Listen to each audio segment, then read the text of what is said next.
Hi, I'm Lisa. I'm living with someone who is going to go to heart class, they call it, or, cardiac rehab. And he's going to learn how to eat healthier. And I know this guy, and I've worked with people who have to change sometimes because of a disability or something. For those of you who know, it's occupational therapy, but I don't practice it anymore. But what I do have is a brain. And since I'm living with them, I have to help them eat healthy because he's kind of a snacker. He likes to use ice cream and his salty stuff, and he doesn't drink a lot of water. He'll eat whatever you put in front of him, though. He likes shakes, so I'm trying to what's the word? Give him stuff he likes that he'll drink or eat, and then let him have his goodie every once in a while because, basically he's healthy though. He just had a little problem with his heart, and they kind of eat a little bit high fat, high sugar. So I'm going to try and help him with that, and I could stand to lose some weight. So anyway, I made this, and I've taken a bunch of pictures. You've seen it. And I'm also like to tell you about how you can utilize the free money you're given for groceries, and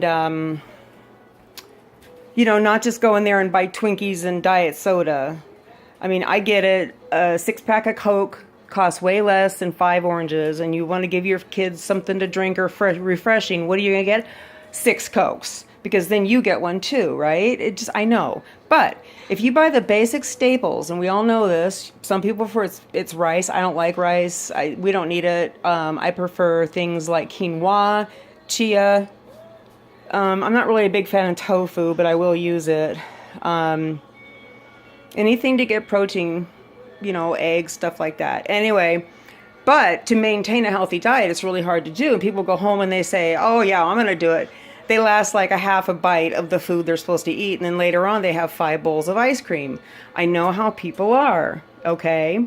So without taking away dignity or choices or the sense of independence, I'm going, I have to start being the one that cooks, and I kind of already have been, and this is a really easy meal unless you have problems with your shoulders, neck, knees, back, hands, head, all that stuff, which I do. This whole process is killing my foot, knee.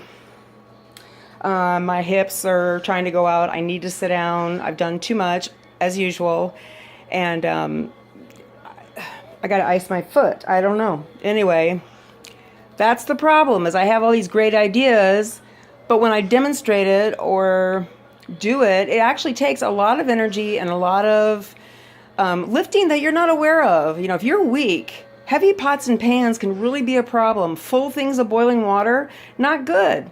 Having dogs around, not good. Reaching up into cabinets, can't. Standing in one place, can't. Washing a bunch of dishes, ow, my back.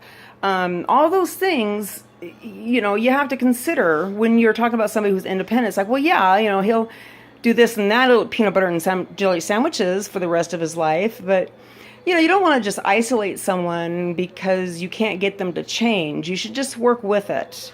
Does that make sense? Just work with the change and change your view of that person, because they're not doing it on purpose. Maybe some are, but, when they have early dementia or dementia and those symptoms really start to rear their ugly head, it's really hard. And I have experience with this.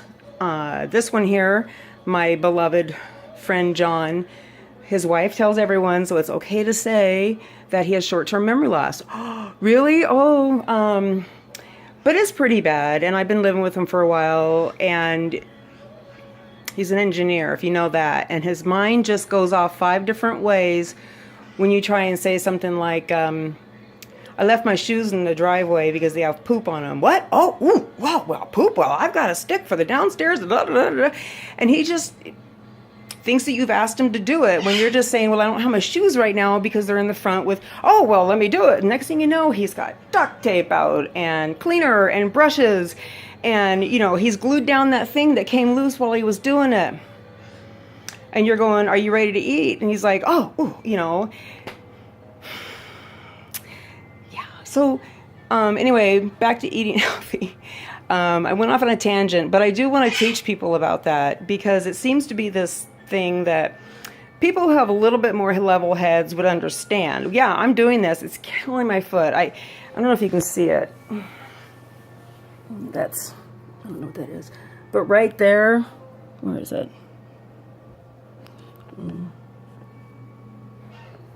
Right there. Feels like, oh my God, pain. And oh my God, pain. This is always a problem. But it hurts so bad right here. If I toe off, it just, oh my God.